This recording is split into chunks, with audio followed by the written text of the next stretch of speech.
And I thought, uh-oh. Maybe some of you know what I'm leading at now. Breaker, this is the truck and tanker Yanker. I'm 10-8 with my 10 in the wind. My heaters are glowing, my manners are showing. Wind her up, let her go, come on. I'm your travel agent with a story to tell. Let's go for a ride.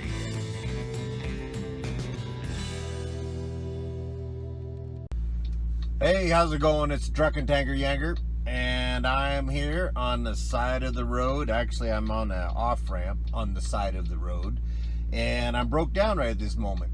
So, you know, like on Facebook, where everybody tells you what they had for dinner and what they're doing at the moment, I'm just telling you what I'm doing at the moment, which is sitting here broke down. The problem is I got a flat tire, and somebody with my amount of experience should have known better. Kind of the situation was stacked against me, so that's my excuse anyway.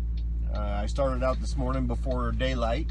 It was dark, and I'm pulling a gas train, which is about 105 feet long all totaled, and I have super single tires on. I checked my tires this morning before I left my place where I parked for the night, and I took off down the road.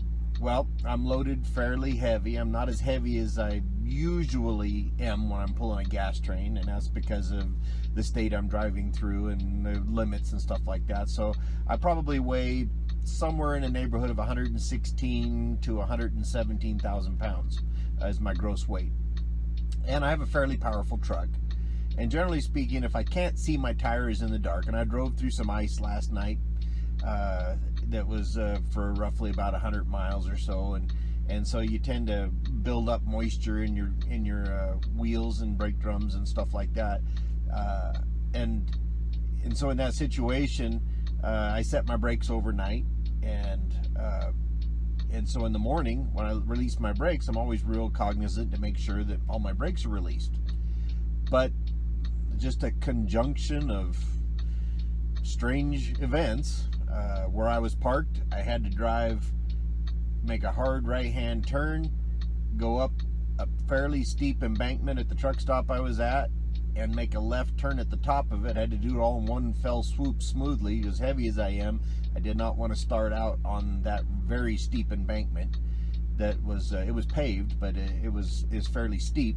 I didn't want to start out on that, so I've got to make a hard right turn, go up the embankment, and then make a left onto the road, making sure nobody's coming. And I had to pick a time when nobody was going by so that I could get it out in all one fell swoop without stopping or slowing down. So that's what I did, and I felt heavy, but it didn't feel bad. And away down the road I went, and I had to get to a stop sign and make a hard right-hand turn.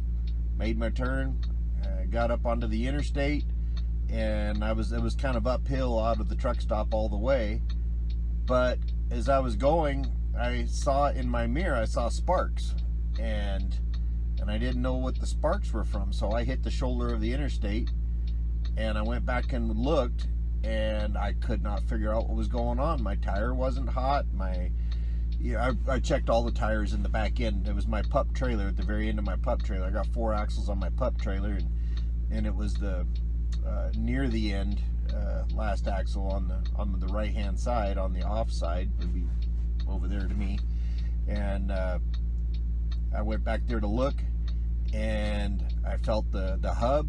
The hub was cool because I just started out, and it's fairly cold this morning. It was, I don't know, high teens, I suppose. Close to 20, something like that. The hub was cool. I looked for something dragging on the road. Nothing was dragging. I felt the drum. The drum was cool. I couldn't figure out what was going on. And so I got back in the truck. I drove up it was starting to get a little daylight.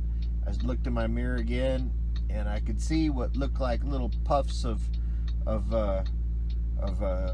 smoke, or not smoke, but I don't know what it was. It looked like dirt. You know, I had ice all over, and I was dropping ice. So I wasn't quite sure what it was. I pulled over again at an exit, went back to go look, and and it looked like my tire was low. But the thing I also noticed was there was some just a scuff mark on my tire, and the scuff mark was in the exact same place as the last time I looked at my tire. Well, that was odd. So I was on a bit of a slope where I was on this off ramp. So I got back in the truck and I thought I'll just roll it forward a little bit to see what's underneath that spot, because I'm sitting on the same spot twice and it looked like my tire was low. So I wondered if I had a leak underneath there somewhere. So I basically just released the brakes in neutral. The truck rolled downhill just about 5 feet or so, and then I stopped and went back there and looked, and that mark was still in the same spot on the tire. And I thought, uh-oh,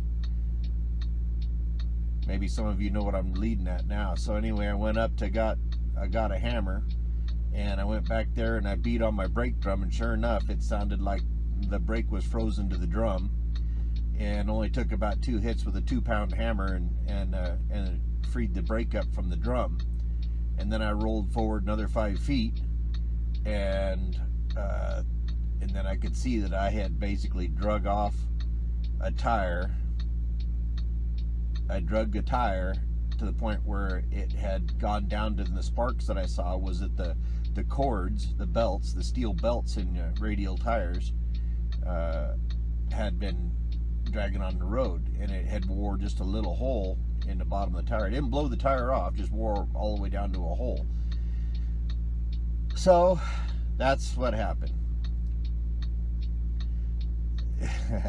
In my book, that's a rookie move, and you should be more aware of things than that. I can't say a lot, but in my defense, well, what I think is crazy is when I see guys that are running down the road, smoke just boiling off their tire, and they don't even notice it because they never look in their mirrors. At least I noticed it. I didn't even blow the tire. I pulled over before the tire blew and I wrecked the wheel or something.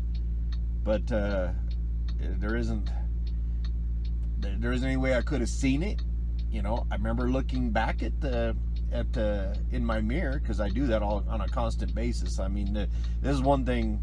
If you have very much experience, I remember when I first started driving truck, that the old timers, and that's how I learned, was listening to old timers. The old timers told me that, you know, a good driver will look in his mirror about every 9 seconds. And you'd be driving up like this, and you look in this mirror, and then you look in that mirror, and then you look ahead again like that. And it was a couple of old timers that basically told me that. Our safety guy actually said that you're supposed to do it more often than that. In a perfect world, I don't necessarily think so. You would, you know, always keep your eyes moving is one of the main keys of the Smith driving system. But that might be just, you know, every 9 seconds. I think that seems about right. And sometimes it might stretch out a little further than that. But be that as it may, all that having been said, I do watch my mirrors.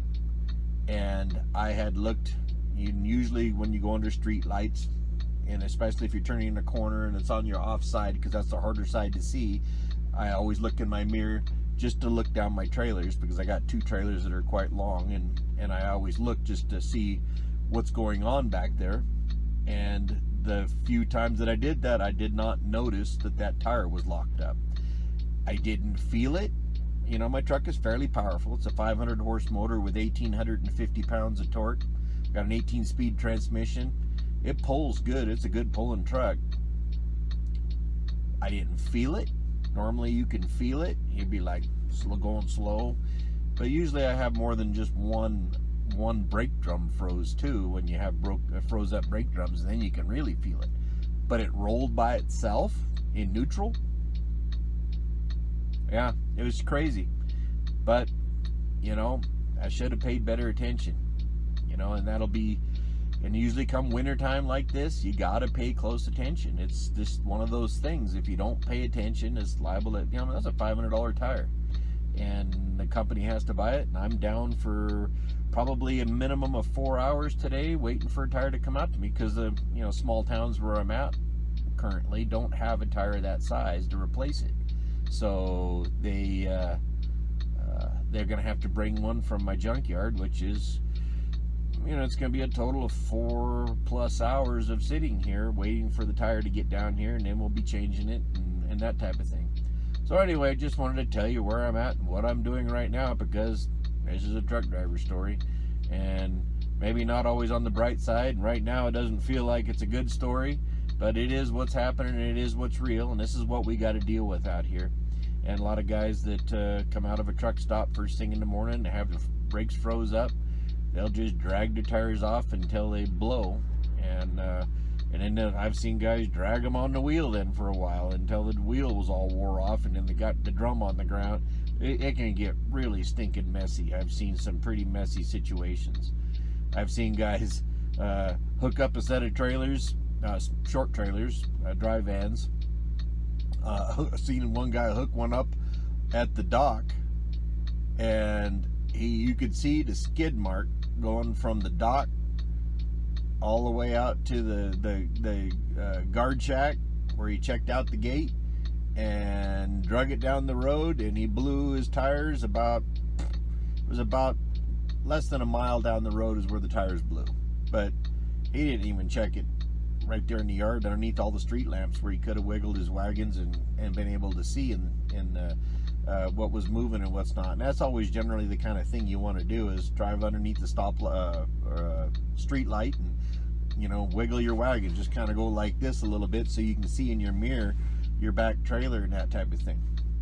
I did that, but I didn't see the tire was locked up. Of course, it was dark, and even the street lights don't light it up that good, and all you're looking at is you're just looking for movement. You don't actually get to see your tires, and I do not have that good